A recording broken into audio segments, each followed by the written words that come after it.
மரங்கிறது என்ன பண்ணுது அப்படின்னு கேட்டாக்கா, அந்த மேகத்தை அப்படி மழையா மாத்துது.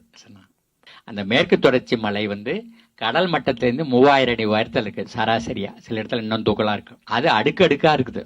அதுல 200 அடி 300 அடி உயரத்துக்கு மரக்கூட்டம் இருக்குது. அதுல கொடிகிடி செடியெல்லாம் பின்னி கிடக்குது. அப்ப அது என்ன பண்ணுது, அரபிக்கடல்ல இருந்து வர்ற மேகத்தை அது மழையா மாத்துது. மேகங்கிறது என்னன்னா நீர் துளிகளும் கரியும் தூசும் சேர்ந்தது மேகம். அப்ப அது இப்ப நம்ம இதை நினைச்சிட்டு இப்படி உதர்னேன்னா அப்படி காத்துல போயிட்டு இருக்கும் பாத்தீங்களா, அதான் திவலைகள். அந்த திவலைகளை இன்னும் கொஞ்சம் தண்ணியை தெளிச்சிங்கன்னா கனமாயது கீழே இறங்கும். அப்ப இந்த மரக்கூட்டம் இன்னும் கொஞ்சம் தண்ணியை தருது.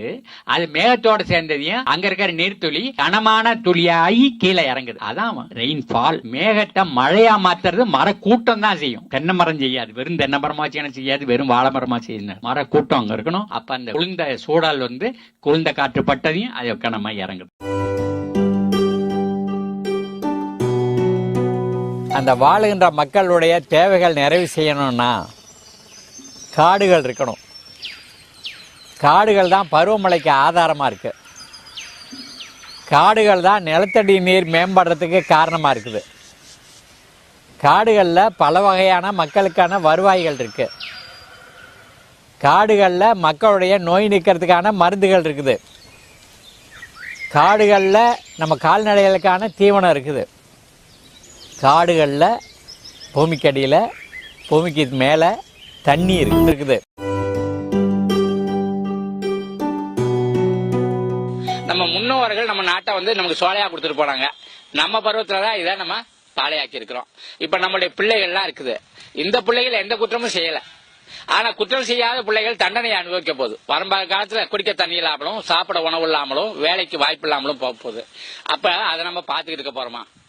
மனிதர்களை மட்டும்தான் சுயநலத்துக்கு அப்பாற்பட்டு நம்ம வேலை செய்ய முடியும்.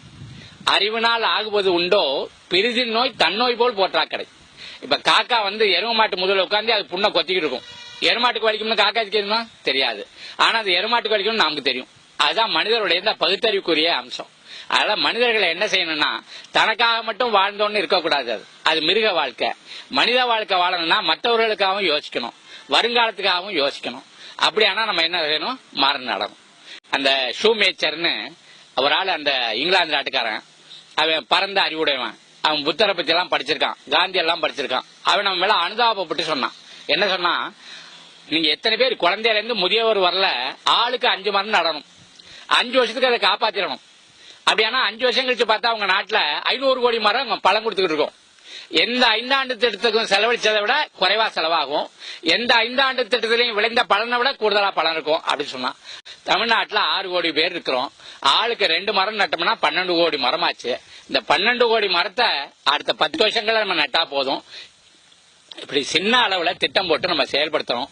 அப்படியானா இந்த தமிழ்நாடு பாலையாகும்னு யாரெல்லாம் கணிச்சிருக்காங்களோ அவருடைய அந்த அறைகோள் இருக்குல்ல, அவருடைய எச்சரிக்கை அதான் முறியடிச்சது மாதிரி இருக்கும்.